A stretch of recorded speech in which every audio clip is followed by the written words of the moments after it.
Margaret Langston had never been one for extravagant parties, but she attended the gala for one reason. Her son, Jordan Langston, was set to close one of the biggest tech deals of the year, a $900 million merger with a multinational firm called the Walden Group.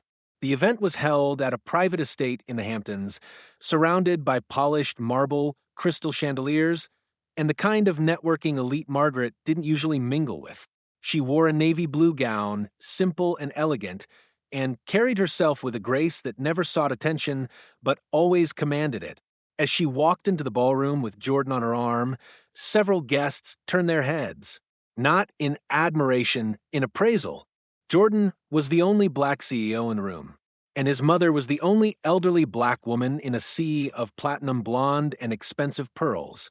After a brief welcome, Jordan was swept into a conversation by a cluster of investors, leaving Margaret near the hors d'oeuvres table.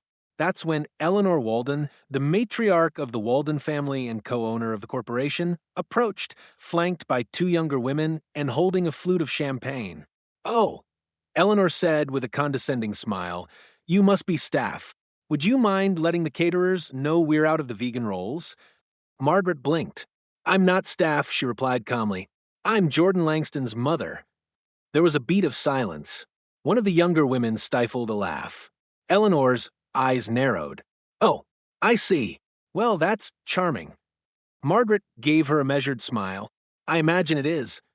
As Eleanor walked away with her entourage, she whispered loudly enough for Margaret to hear, "I suppose every king needs a humble origin." Margaret didn't react. Not outwardly, but she noted every word. Moments later, Jordan returned. "Everything okay, Ma?"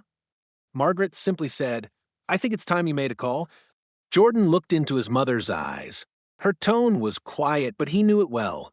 It was the same tone that had once made an entire classroom freeze in silence. He didn't need to ask what happened, he knew. He pulled out his phone and stepped outside. By the time the night ended, the deal the Waldens thought they'd secured was slipping like sand through their fingers.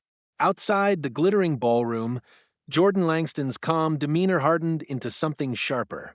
The chill in the night air couldn't cool the heat rising in his chest. His mother had raised him to be composed, measured, but never silent in the face of disrespect. He dialed his general counsel. "Leah, I need you to pause the Walden acquisition. Put everything on legal hold. No signatures, no filings." There was a pause. "Jordan, that deal is 90% done." "Not anymore," he said. "We're not selling ourselves to people who humiliate my mother at their parties." Leah didn't argue. She knew Jordan well enough to hear the finality in his tone. "Understood. I'll notify the team." Jordan turned and looked back at the sprawling mansion.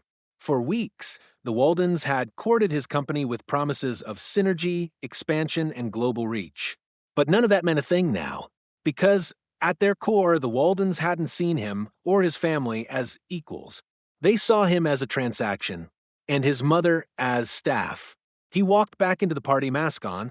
The music played. Glasses clinked. Smiles flashed. But underneath it all, something had shifted. The deal wasn't dead yet, but it was bleeding. And by morning, it would be buried. By 9 a.m. the next morning, whispers were flying through the industry. The Walden Group's legal team had received a notification from Langston Corp. All merger talks were suspended indefinitely. No explanation. No press release. Behind closed doors, chaos erupted. In the Walden's Manhattan office, Eleanor stormed into the boardroom. "Get Jordan Langston on the phone. This must be a misunderstanding." But Jordan wasn't taking calls. Eleanor's son, Charles, the CFO, tried to recover. "We've invested months into this deal. We need them.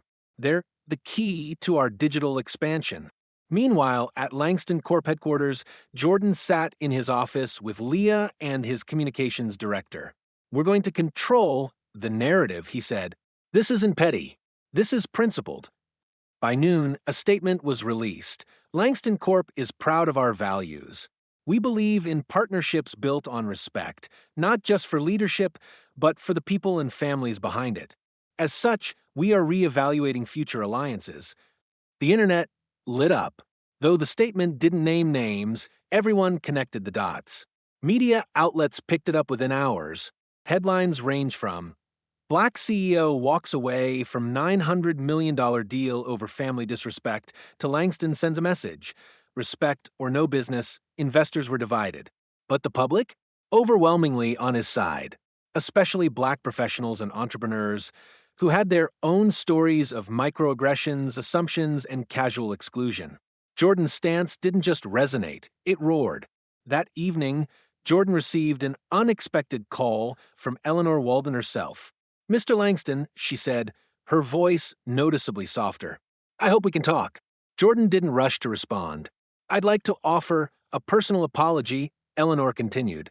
"I may have misunderstood the situation with your mother." Jordan exhaled slowly. "No, you didn't misunderstand. You assumed." Eleanor tried to recover. "We've always admired your leadership. We never intended any offense." "You didn't need to intend it," he replied. "You simply believed your world didn't include people like my mother in a position of dignity. And that makes this deal impossible." There was silence on the other end. Eleanor finally said, "This isn't good for either of us." Jordan smiled bitterly. "Actually, I think it's the best thing I've done this year." He hung up. His phone buzzed again. This time, it was a message from his mother. "I saw the news. You didn't have to do that." Jordan replied, "I did. You taught me how to lead with integrity. This is me proving I listened." Weeks later, the failed merger had become a case study. Industry panels, op-eds, and business podcasts dissected it, not for the lost revenue, but for what it meant. Respect wasn't optional anymore. Margaret Langston returned to her quiet neighborhood in Atlanta, content to stay out of the spotlight. But she couldn't avoid it entirely. Neighbors stopped her in the grocery store. Former students emailed her. Even a few CEOs reached out, thanking her for raising the kind of leader who could say no when others would have folded.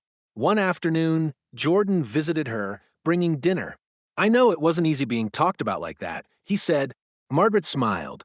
"I've been invisible to people like the Waldens for most of my life. But this time, someone saw it happen and didn't stay silent." Jordan reached into his bag and handed her a frame. Inside was a printout of the company statement with her name etched below. "This decision is made in honor of Margaret Langston." Tears welled in her eyes. "I don't need my name on plaques," she whispered. Jordan replied, "It's not for you. It's for everyone like you. So no one forgets." And in that quiet kitchen, mother and son sat together. Not in revenge, but in vindication. Because sometimes walking away is the loudest power move of all.